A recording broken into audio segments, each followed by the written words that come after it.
What's up, guys? Hope you're well. Recently we broke down a video, kind of the training industry. It was a Drew Hanlen video of how to become a professional trainer, and I feel that's not a very fair critique. So I want to watch one of these videos. It's more of a behind the scenes. It's called Unseen Hours, and this is episode 2, Zach LaVine and Chet Holmgren off-season workouts. So it sounds interesting. So let's dive into it. This is 2 years ago, by the way. So I believe Chet was hurt, I think, around this time. Zach LaVine with the Bulls. Maybe headed to the Bulls.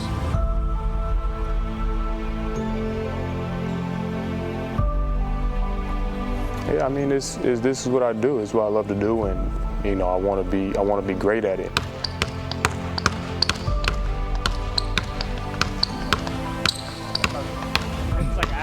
If you want to be great, you have to put the work in and the hours in. You can't shortcut that. So regardless if the camera's on, it's not on, you got to put the hours in. You don't feel good.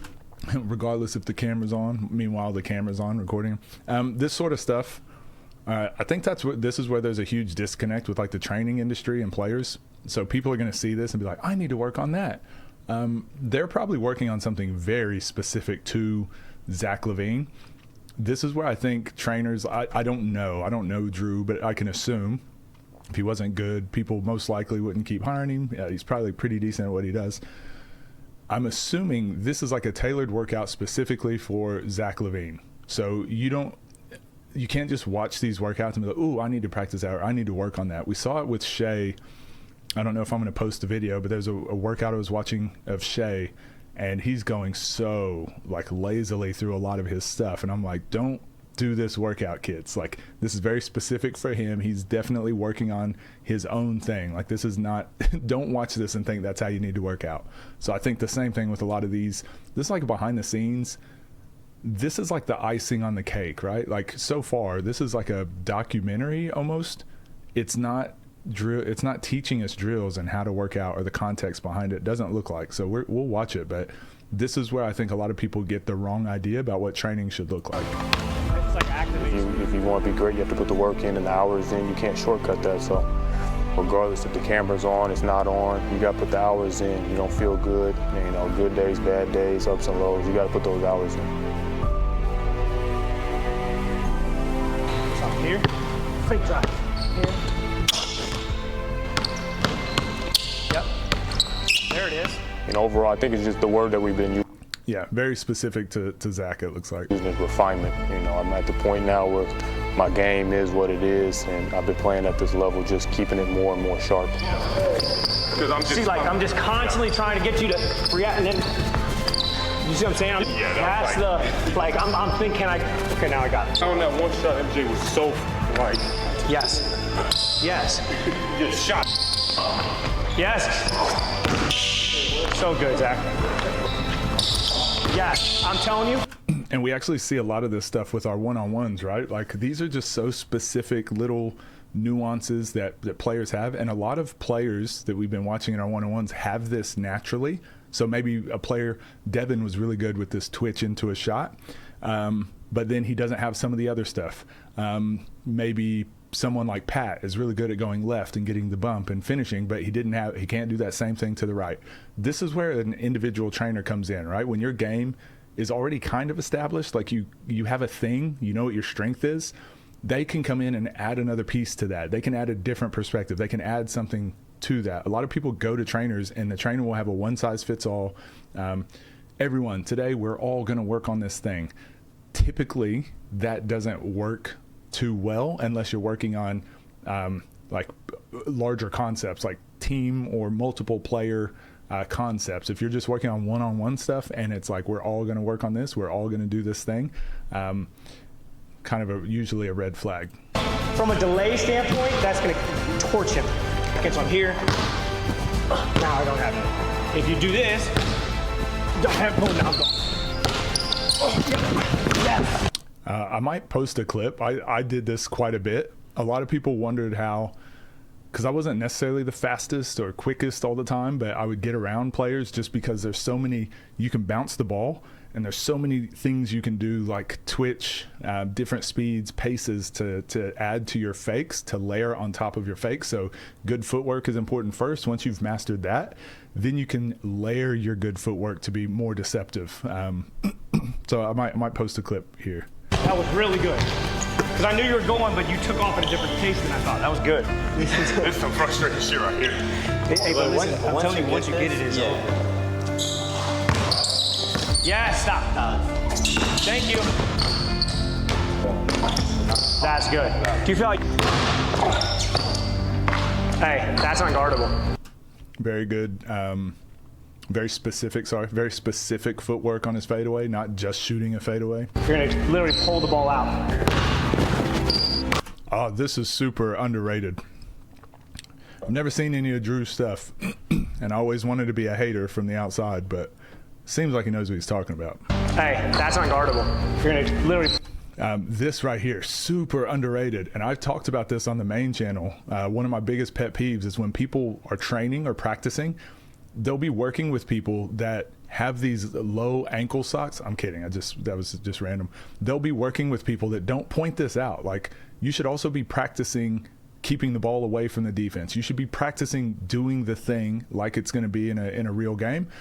Good trainers or good coaches will identify a movement or something you're doing in practice and be like, that's not going to work.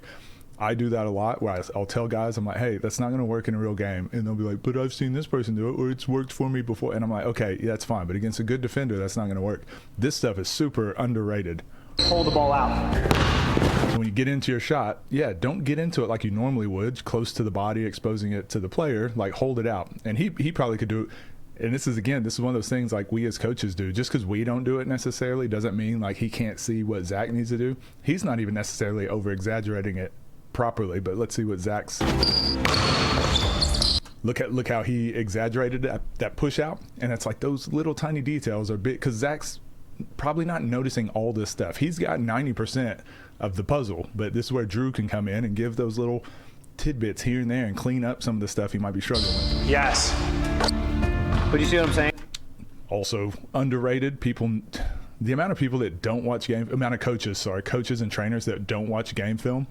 Look, like this random bum over here, whoever this trash player is here, probably is not very good and probably doesn't watch game film ever. He would probably struggle to score in the NBA, to be honest. And like the chase, and then slow. It's like, but his feet. Always wide. Always. Nice.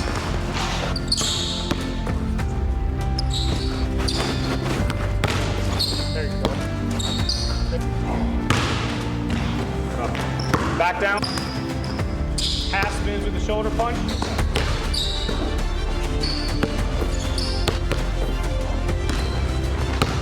So this is all very specific movement, specific footwork, specific fadeaways, specific hesitations, specific turns. This is like a very detailed workout that when I go watch practices, I go watch trainings, when I see that a trainer is like, I'm the best in the world, or I'm the #1 trainer in the world, or I'm the best in the state, they talk about whatever.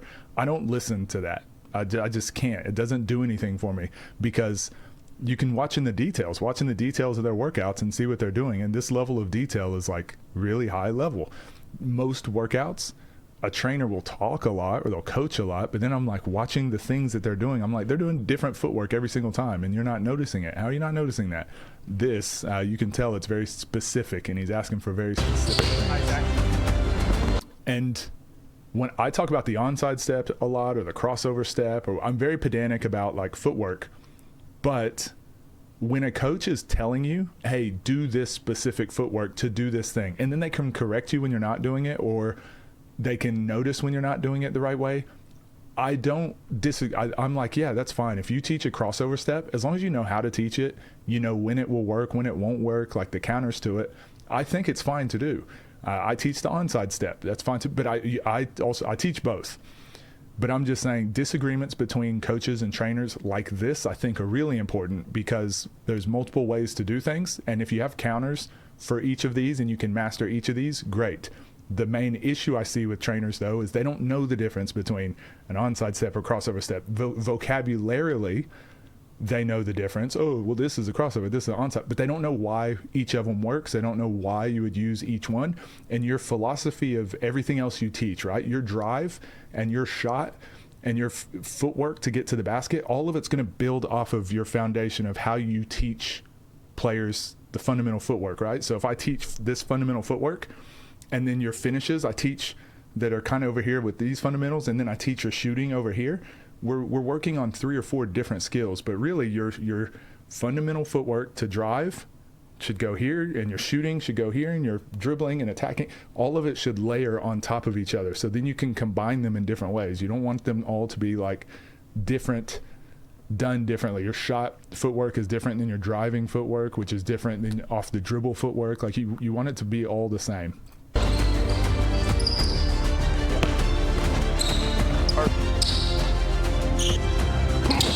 Good. Good shit. Good shit.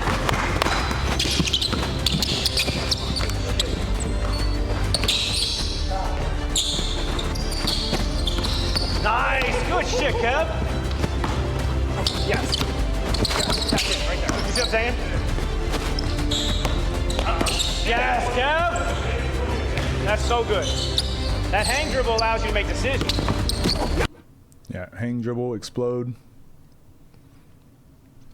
I'm trying to watch this here. To me, this is why I don't like the negative or crossover step. Again, I just feel like Zach LaVine is still going to he's going to have to do a lot of work here to beat Drew, right? It feels like the defense is in better position than the offense, and he's already turned his hips and he's gone. If you're quick and agile and can get on balance and you can cross back, quickly, then it's fine. But I just see a lot of players overcommit this way, and that turns into those like driving, those loopy drives. Yeah, like that to me looks like a loopy drive, and then the contact happens here. I just feel like you lose a little bit of space and into the help defenders. You do, however, see this a lot more in the NBA than FIBA, for example, because there's more space on the court, and there's more spacing also because there's shooters. So the court's a little bit wider, but also there's more shooters, so the defense is really spread out. So you actually can be a little bit less efficient with your dribbles because you're on more of an island than any other league. Good, hit that. Good shit, Zach. Yes. Oh, like that. That was the difference. Good. So that hang dribble allows you to make decisions. This is why I said it's less about the type of footwork you use and more about when to use it. So we'll watch this here. So he goes with the crossover step. Like he does that negative step and then goes with the crossover step. He didn't beat Drew. Like Drew's not beat, right? We got a little slow motion thing up here. Drew's not beat. So now he has to make another drive, and now it's just size and athleticism. So it's like, oh, the move didn't matter. You're just bigger and stronger. So it doesn't matter what move you used. And so this is what people will watch this and be like, but he did a crossover step and it worked. And it's like, yeah, but he's bigger and stronger. Like this, it was always going to work. And then ends up with this shot. And it's like, that's fine. NBA players, that's a good shot for an NBA player. Not a great shot for a high school kid. But now watch Good, this. hit that. Good shit, Zach. So now let's look at the difference of this drive. I'm pretty sure he goes with the crossover step again. Oh, actually, he takes a little dig with his outside step first. This is why I teach the outside step. It's the same concept. It's the same thing, except instead of taking a short step so that you can do your crossover step, I like thinking take a bigger step, even if it's just a few inches, like a little bit further with this step. Now your crossover step is that much closer and that much more effective. Either way, does the crossover step, and this is a detail I'd actually be really interested in asking Drew Hanlen the difference here. So rather than stepping backwards and it being your backwards, your negative step that plants and causes the explosive movement forward, it's actually his outside foot on this one. So this is different footwork technically than his last one. They might not be working on this, so whatever. But now look at the difference. We talk about this a lot. If you get your shoulders past their shoulders or shoulders past their hips, or your shoulders can see the backboard here, to me that's a straight line drive. That's a great drive. If you can do this more often, if you can do this consistently, you're definitely starting on your team. Yes, Zach. And the difference is he got all the way to the backboard, right? Yes, go. Same thing, gets to the outside. I mean, he didn't really cause much Hell contact yeah. there. So yeah, interesting.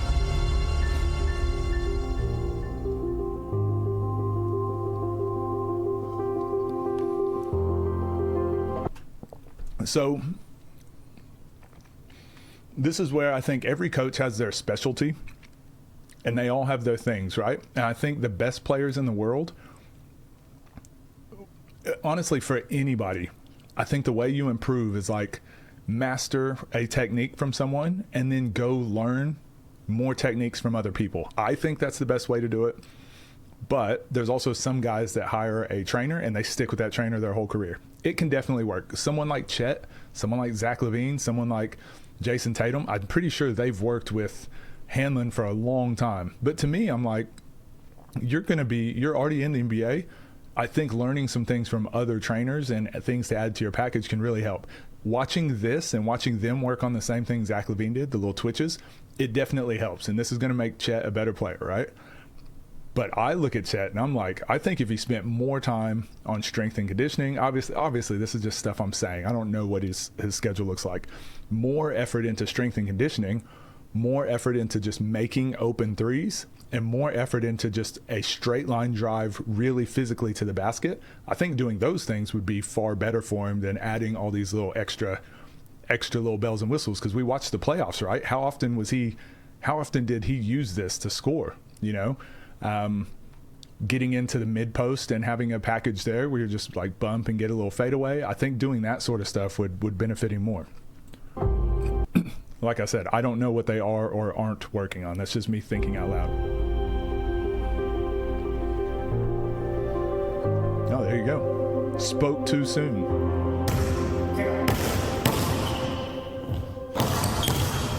And for someone like Chet, that's what I think the onside step is way more important. See, he does a little gather and a little gallop. The only way I'm different. So people, I think, take the words too literally. Onside step, crossover step.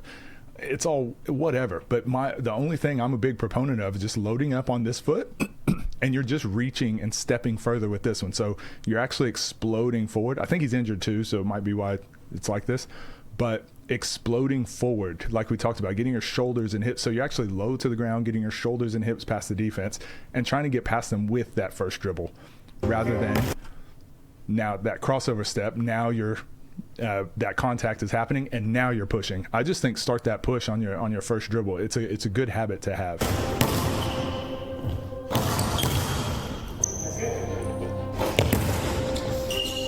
Why are they playing with the dirtiest basketball the whole time? Right here. Oh, that's not a carry anymore. They don't call that. He's on this side of the court. He always wants to get to this baseline pull-up. Every he's time. in the middle, he wants to get to this elbow pull-up, and when he's over here, he wants to get to the nail pull-up. Every time. So you're watching Kevin Durant? Slow, quick.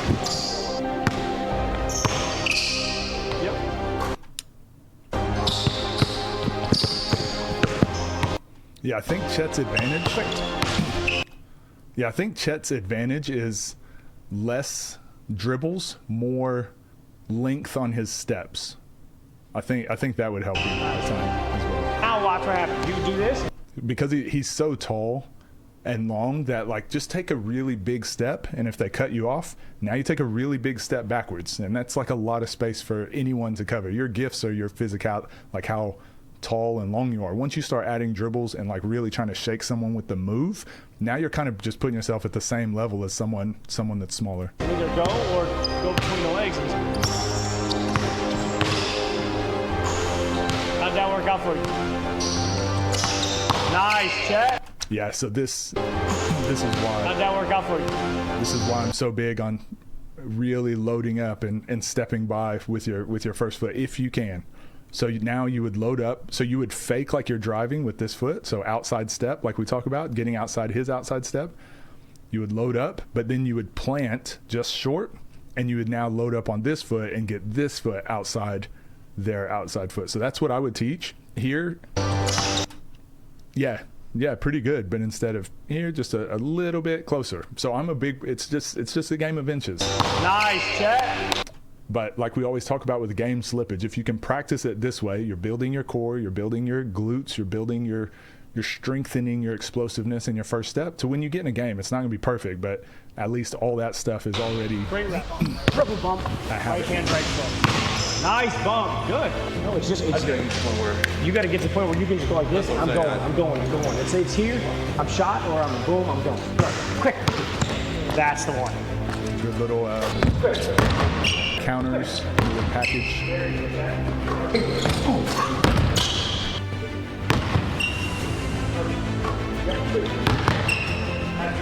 I like it. Yes. Quick. Hand. Yes. Into him. Boom. Come back. Oh. This is what we talk about with the step backs a lot. Everyone does their step backs like running sideways and then jumping at this angle. But the more you can get into the defender and then push off of that defender, I say push off, but it's just use your shoulder, use your momentum that's going forward, and then use kind of their body to like springboard you backwards. So it's like pushing them backwards and pushing you backwards, creating a lot of space. So just drive like you're trying to get to the basket in that straight line like we always talk about. And then once you realize they've cut you off, now you're just stepping back. Or you make a read that there's help side. And we talked about this in one of our last breakdowns where it's like, yeah, once you see his hips or the back of his shoulders, like you know that space, that shot's going to be there. I'm right here. That's all we need right there. The Shea Gilgeous-Alexander special. That's perfect. That's all we need. I don't like this. Right there. That's perfect. What's the difference between this shot and this shot? I think that gets blocked in a game. I'm right here. That's all we need right there. I think this, like you know you're open right here, right? This dribble just allows the defense to close out and make a play now. I think So that's tough. weird Push out. angle Get to his bike. have. Same thing there. You want to be better with your push off. I'm sure Drew's telling him all these things, but you can spin. We've talked about this too. Spin. Get this shoulder into their hips, into their chest. Drop that shoulder like you're trying to get to the basket, and then once they stop you, now you've got that momentum to send you backwards. I think when you create space on your spin, like he can crowd that space more. He can get in here and like make a play on the ball.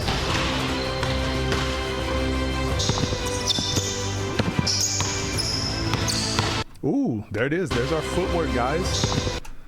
And then this is why I think your drive should look like your crossover, should look like your shot, should look like everything. So he's actually faking with the onside step and then stepping with the other onside step.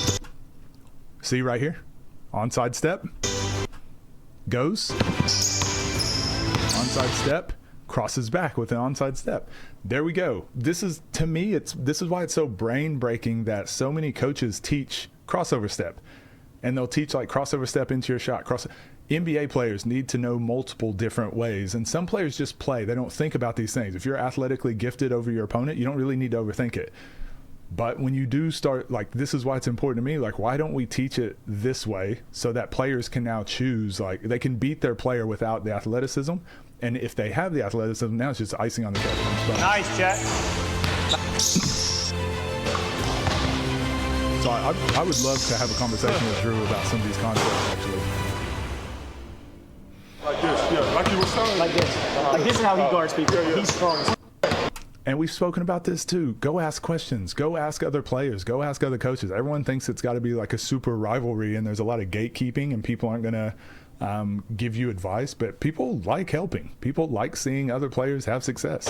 I'm still gonna try to. You might want to stop me, so You might not understand what Joel Embiid is saying, but ask him. oh, Oh, is this when Chet got hurt?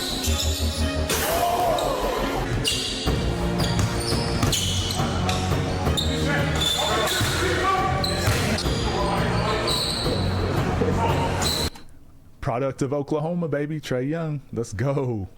Also, shout out Oklahoma City Thunder. Oklahoma, we eating good. We eating good. Is that CJ?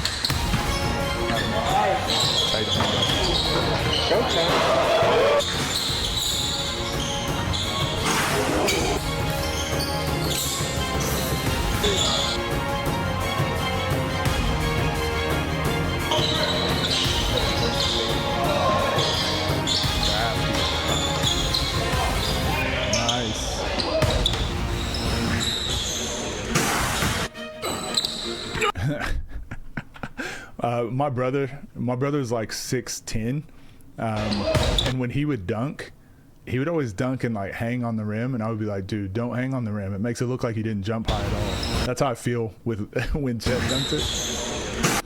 He's dunked it, and it's like 12 inches off the ground. Sometimes it just doesn't look good when tall guys dunk.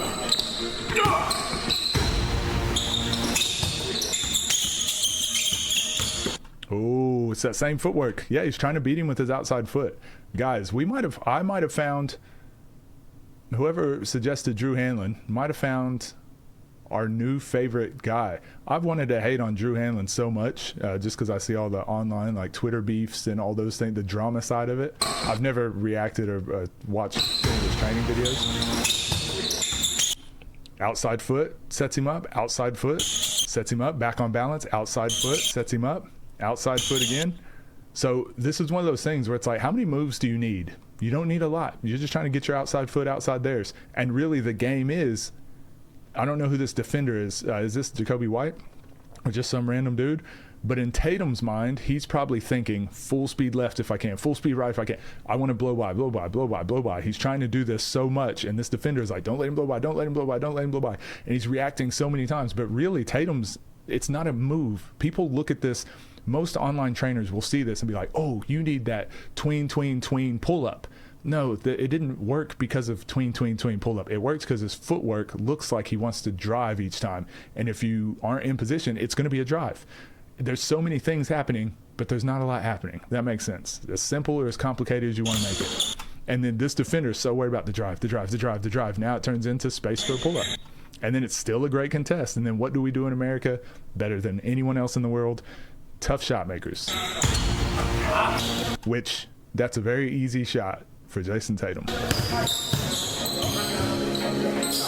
That's a very easy shot for Trae Young.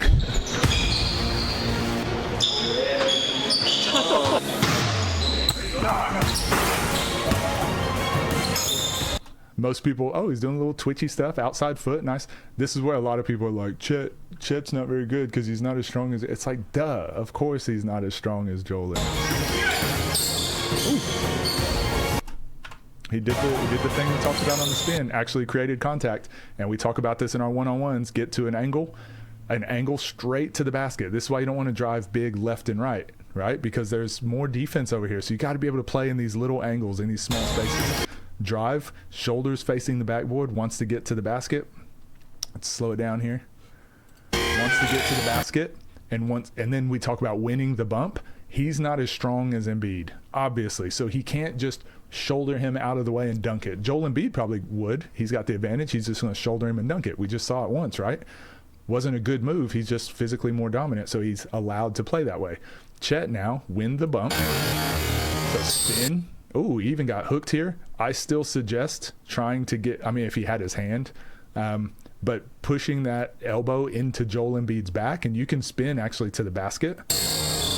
But, help steps over, gets his hand free, and this is where that space, I think in a real game, Joel Embiid probably blocks this, probably not wanting to jump and land all over here. But that's why if Chet can put his elbow into his back, he can actually get to the backboard there, get into that small space. We're seeing a lot of little golden nuggets all over the place. Drew, very good job. The things you coach, the things you teach, from what I've seen, all these guys are like doing the stuff. Maybe they already had all these skills before they saw him. Remember, I was like, is this just some random? Just out there casually catching out of tomahawk, vertical.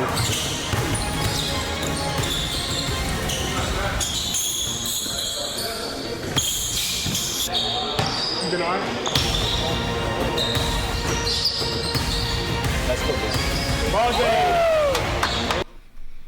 So I want to talk about, this is another thing. So DeMar DeRozan's shot here.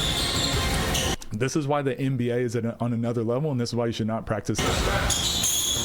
This is just, it's a good one-on-one move. This is stuff that the guy on your team is going to be allowed to do. I don't think most players need to be practicing this because this is technically a bad shot. But DeMar DeRozan is an elite mid-range. He's one of the best mid-range shooters of all time, and he's one of the best finishers as well. So because he has those skills and gifts, this is a routine shot for him. That's a very high-level shot. For you guys, don't hunt out long twos with a hand in your face, just walking the ball up the court like that. But for an NBA guy like DeMar DeRozan, I mean, he makes 8 out of 10. That's a high-level shot. This one, but Jason Tatum. Now, this right here, same thing. This is a good shot for Jason Tatum. This is a bad shot for almost 99% of people. It's just that little sidestep that he does, facing a little bit away from the basket. Again, a long two-pointer, like didn't create space with the shoulder bump, but he is 6'8". Hand in the face, contested, fade away, fall in space. Again, he makes 8 out of 10 of those. You guys don't practice the little sidestep fadeaways unless it's like icing on the cake. Okay, you've already got your reps with volume shooting. You already got your reps with finishing and footwork and ball handling. You've already done those reps. Then you can add something like that to your game. Add those things on at the end. Don't go to the courts and think, I need to practice my sidestep fadeaway today. Very good video. Very good. I liked it. I'm actually I'm pleasantly surprised with Drew Hanlen stuff. Thank you for sending that through. You would think I've already like watched these training videos or reacted to these guys. It's just hard to tell what's real. It's hard to tell what's for the cameras. So those moments to be able to pick things apart are few and far between, but we actually got a lot out of this one. This ended up being 30 minutes, and I was like, we're probably not going to be able to see much. This was really good. Don't go buy his course about how to become a trainer, though. Don't go run out and do all that because I said this stuff is good. Make your own judgment. Make your own judgment if his programs or his training session, whatever you need, because I haven't seen them. I've not seen any of that stuff, but from what I've seen, he's a very good trainer, and he teaches very, very good things from the small bit we saw. So very good. Thank you for sending it through. I'll see you guys in the next one.